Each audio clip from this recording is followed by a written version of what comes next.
I'll tell you, the Flatwoods Monster and its story is incredible. Like actually being here where all this took place, getting to see the museum, the location where it happened, almost, like, I mean, we were probably maybe about 600-700 yards away, but I don't know, kind of stinks that, you know, it's all on privately owned land, can't really see it. But anyway, what's up, you guys? Chet-Guthrie, the Dream Poet here, coming to you all with another fun-filled vlog. And today, you guys, I am here in West Virginia once again, in Flatwoods, West Virginia. And today, guys, as you all probably saw in the last video, I went to none other than the Flatwoods Monster Museum. I went to Flatwoods, really cool. But there is another awesome museum here in Flatwoods, West Virginia. And that, of course, is the West Virginia Bigfoot Museum in Sutton, West Virginia. So I apologize. Flatwoods and Sutton, they are right next to one another in Braxton County. So I guess technically, I mean, they're a brother and sister community. But anyway, guys, when I was doing my research for the Flatwoods Monster Museum, I came across the West Virginia Bigfoot Museum. And one of the things that West Virginia is known, alongside Mothman and the Flatwoods Monster, the Greenbrier Ghost, is you have the granddaddy of them all, Bigfoot. And by the way, that is a very cool painting right there. And I'd say that's probably a 1-to-1 representation of the beast himself. Yeah, I'd say. Because I'm about 5'9", and I'd probably say he's about 8 feet tall. Yeah. I don't know, maybe one day, maybe I'll be the guy that actually finds a dead Bigfoot, you know, blood gets tested. Then we can all say that Bigfoot is an actual species of ape here in North America. Right, you guys? Well, let's go check out the museum, shall we? I think this one's a little bit bigger than the Flatwoods Monster Museum. I like how his little cousin is seemingly hiding right behind the door. He's the watch Sasquatch. But all jokes aside, one of the telltale signs of a Bigfoot or Sasquatch being in an area is not only will you see footprints or scat or hair, you will also see trees bent like this. And I didn't realize till after I'd made the joke, but it was acknowledged, I think sometime in the 2010s, that what Bigfoot will, or Big Feet will do, or Sasquatch will do in order to mark their territory is they'll bend these trees. And some of these cases, I mean, the trees are even thicker than this. And it's like something has gone in and just gone tsh. But yeah, that's what that is. Right next to Scout Bigfoot. And here are some paintings and photographs right here.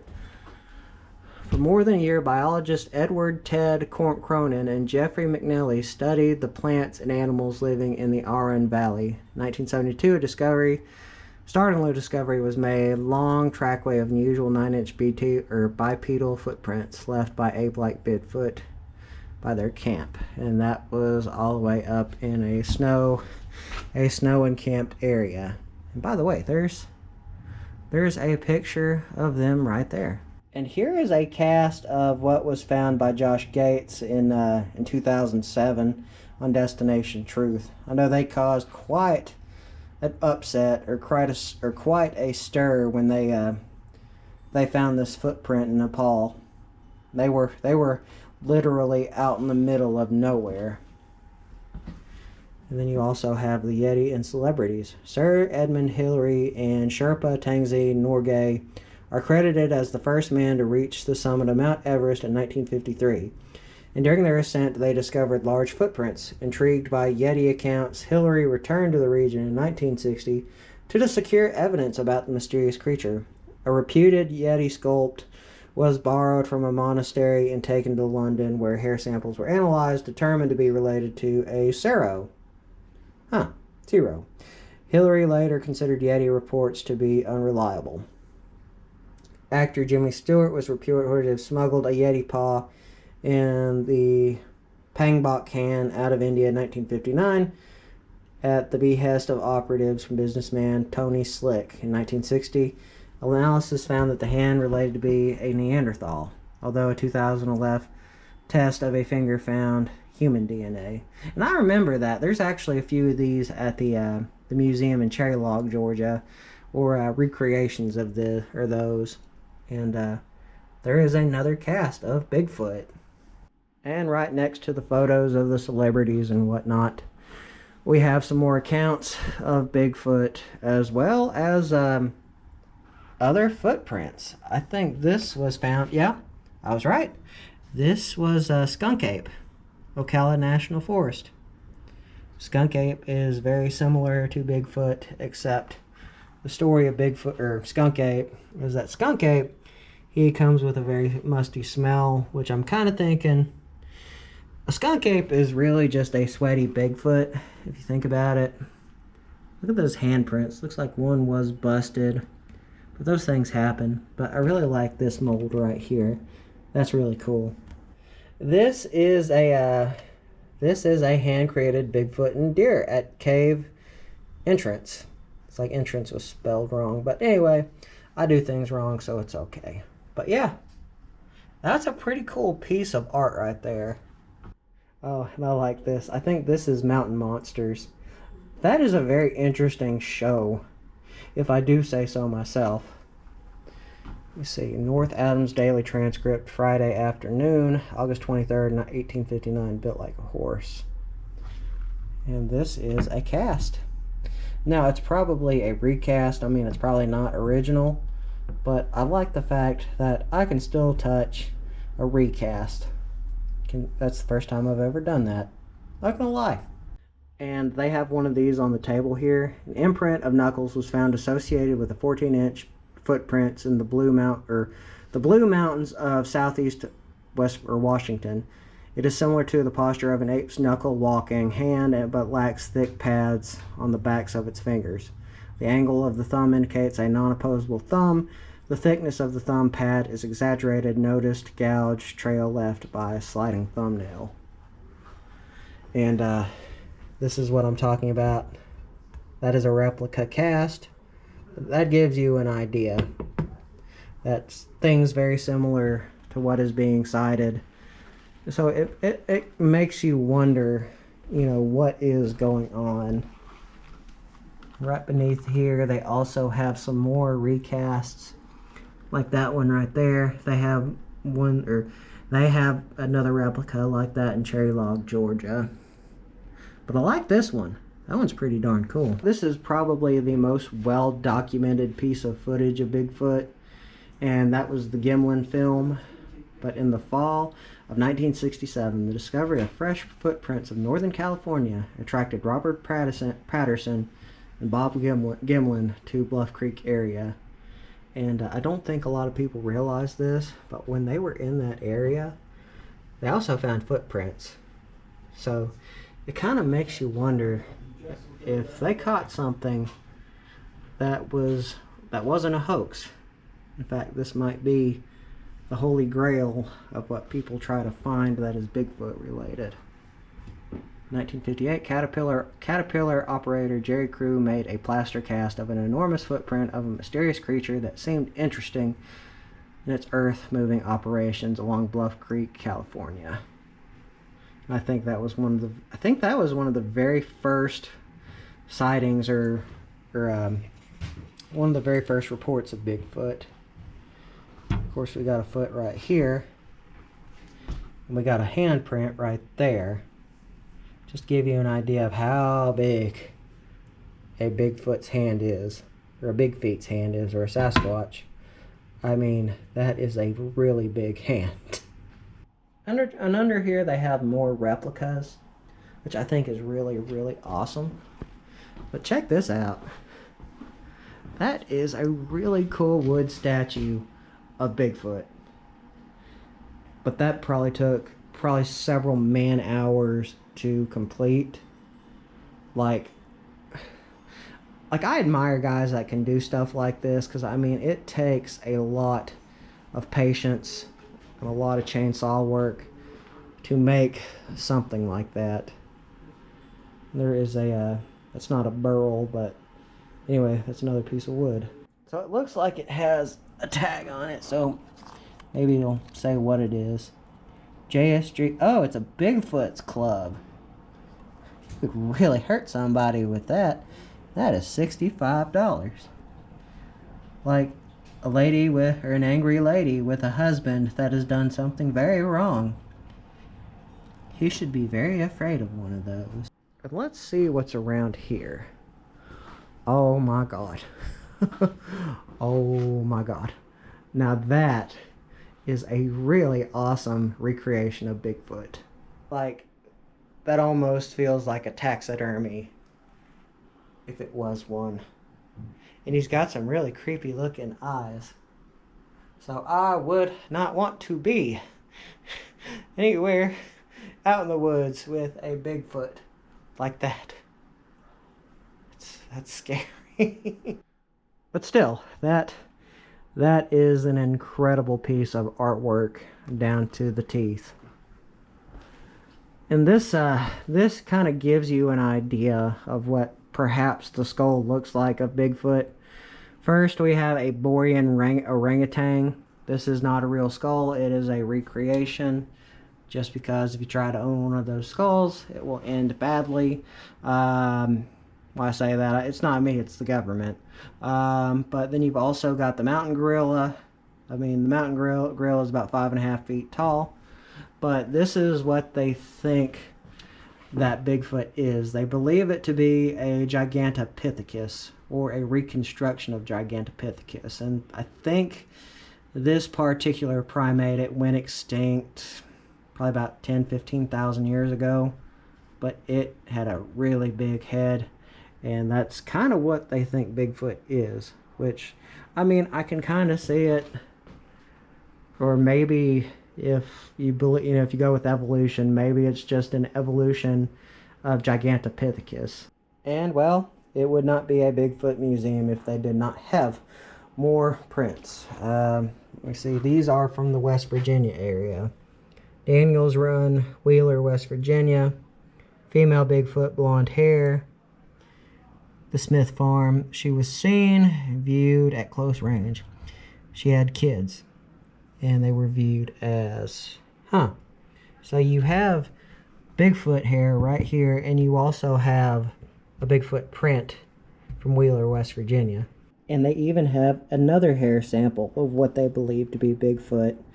Now, I've read a book before on Bigfoot hunting, and it's like even if you sent the hair off to a lab, they would probably still tell you that it would come out as unknown. Or at least that's what the book said anyway. But yeah, that is Bigfoot hair. Along with more Bigfoot hair. Of course, we have more. We have some from Shavers Mountain, West Virginia. That was an actual cast done in 2017. Rams Bottom, West Virginia. October 5th, 2020, the year we need to forget. This is near the sinks of Gandy, Osceola, West Virginia. So West Virginia has an Osceola as well, kind of like Osceola, Florida. Part of prints found at Stewart Knob, West Virginia in 2017. So all of these were done in West Virginia, and they are real. That's pretty cool. Makes me want to get into Bigfoot hunting all the more. But, if it is out there, I wonder what, like, the stir would be in the scientific community if, a Bigfoot body was found. It was proven to be a species of ape or some other hominid species. I mean, just think, that would blow so many people's minds, and it would do it, like, in such a way that I think it would really do some damage. And in this one, they have some from Stewart Knob. These are all juvenile prints. and baby prints. And this one is from Otter Creek. This is a toe print. Let me see, this one came from James Crowder.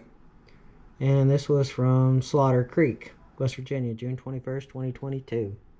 And now I think these are just recasts. I think. I might be wrong. But we've got one from Bluff Creek, California in 1960. Laird Meadow in 1963. We got a Sandy Bank cast. Osceola, West Virginia. And Glady, West Virginia. That's cool that they have all these different casts. This is awesome.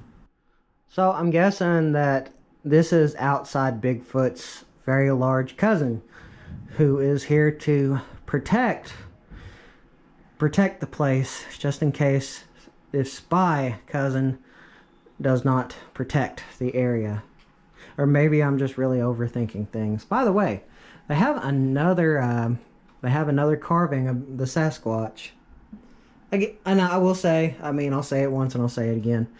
Like, I love how people have taken their time to really, you know, build like these carved statues of Bigfoot. This is awesome. And this is really pretty. I like the painting in this. Looks like there is another room. But it looks like this one is a library. Yeah, I'd probably say it's a library. Anyway, you've got children's books.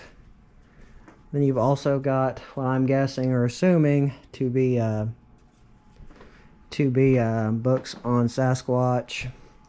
I mean, it kind of reminds me in a way of the library that they have in Cherry Log, Georgia, of Expedition Bigfoot. Now that is a very interesting museum in itself. Like, now this one will probably make you go, you know, there might be something out there, but you go to the one in Cherry Log, Georgia, that'll make you a believer. Very much so. Huh. And I guess this is the cousin Bigfoot that's supposed to protect. Anyway, I gotta quit with that one joke. That's not working. And now since, you know, since West Virginia is the cryptid capital of the United States, we have another man, Les Odell. Les Odell is the founder of West Virginia Cryptids and Strange Encounters, and has been our museum's one of our top contributors, and he's been researching cryptids all over West Virginia. And it looks like, I think these are probably some of the casts that he has found.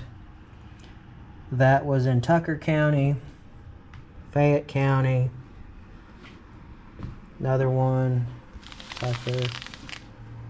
That one's cool. That's in Rudolph County. I didn't mean to knock that book over, but I'll put that back in there. But yes, that man seems, he is very interesting. In fact, this whole museum is interesting. By the way, these are all the different recorded West Virginia sightings.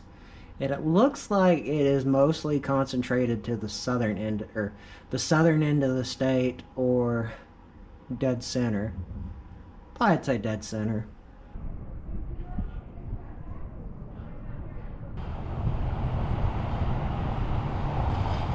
That was also a very cool museum. It was a little bit smaller than Expedition Bigfoot. Kind of liked that part of it was a museum, the other was a store of sorts. That was cool. Also kind of liked that I didn't have to pay for admission.